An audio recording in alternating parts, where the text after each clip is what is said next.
Hey there guys, welcome back to my YouTube channel. So in this video, I'm going to show you how to make this amazing PowerPoint slide in just 1 minute. So let's begin.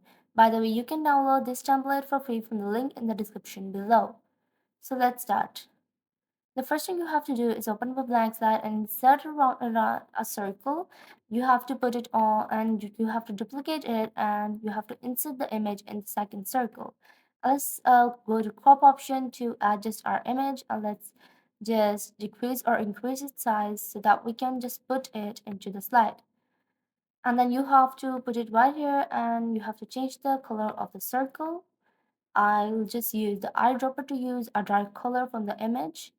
Next, insert a rectangle and then select the circle and the rectangle and then subtract it from the merge options in shape format to remove the outer part. So here you go. Now insert a text box for the text and increase its size and you have to change the color and the font of the text. Here you go. I'll use the same color as I used in the circle.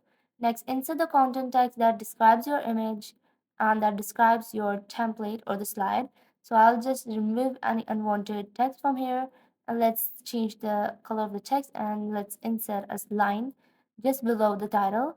So the next thing we're going to do is insert a rounded corner rectangle, make it fully rounded, remove its fill and give it an outline and then duplicate it and then insert the text in them and then you have to like put them right here. So that's all for today in this video, and if you like this video be sure to subscribe to my YouTube channel and hit the bell icon. By the way, you can download this template for free from the link in the description below.